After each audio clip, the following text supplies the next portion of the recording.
পুরো ইউটার্ন, ক্ষমতার জন্য পুরো ইউটার্ন।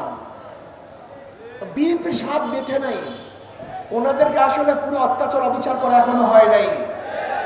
আওয়ামী লীগ সরকার যেই পরিমাণ নির্যাতন করছে তাতে ওনারা স্বাদ মিঠে নাই। ওনারা আবারও আওয়ামী লীগকে ক্ষমতা আনার জন্য পথ উন্মোচন করছেন। কারণটা কি?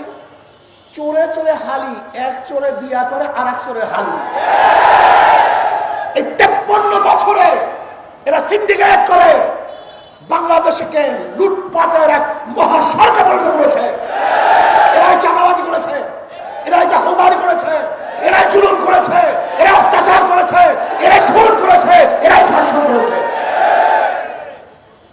জনগণকে ঐক্য হতে হবে, জনগণকে ঐক্য হতে হবে।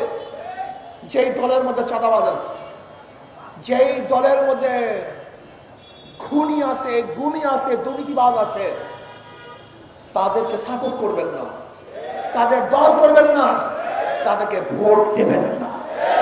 71 থেকে 2024 পর্যন্ত যারা ক্ষমতায় ছিল তারা দেশকে দুর্নীতিতে 5 বার চ্যাম্পিয়নশিপ করছে। তারা লক্ষ লক্ষ কোটি কোটি টাকা বিদেশে পাচার করেছে। যারা ক্ষমতায় ছিল বিচারবিহীন বহুত হত্যা করেছে, বহুত গুম করেছে, বহুত খুন করেছে। যারা 53 বছর ক্ষমতায় ছিল বহুত মা বোনেরা ধর্ষিতা হয়েছে। যে বৈষম্য দূর করার জন্য আন্দোলন করেছিলাম, সংগ্রাম করেছিলাম, কিন্তু আজও শ্রমিকরা তাদের অধিকার আদায়ের জন্য, তাদের ন্যায্য প্রাপ্তির জন্য আজকেও রাস্তায় আছে, আন্দোলন করছে। আজকেও শিক্ষকরা তাদের অধিকারের জন্য আন্দোলন করছে। আজকেও হাজারো জেলেরা তাদের অধিকারের জন্য আন্দোলন করছে। গার্মেন্টস সেক্টর বলেন, শ্রমিক বলেন, মজদুর বলেন, চাকরিজীবী বলেন, পুরুষ বলেন, মহিলা বলেন, মিডিয়া কর্মী বলেন, যত প্রকার, যত ডিজাইনের, যত পেশার মানুষ বাংলাদেশে আছে সবাই বৈষম্য শিকার।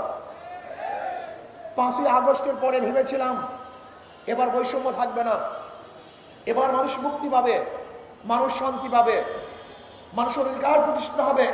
কিন্তু কি দেখলাম? 5ই আগস্টের পরেও আবারও বিচারবিহীন হত্যা, আবারও কি দেখলাম? চাঁদাবাজি, আবারও কি দেখলাম? খুন, জুলুম, অত্যাচার, দখলদারি, আবারও মিথ্যা মামলার সয়লাব, আবারও সন্ত্রাস, আবারও গুন্ডামি, আবারও বদমাশি, আবারও অত্যাচার, আবারও অবিচার।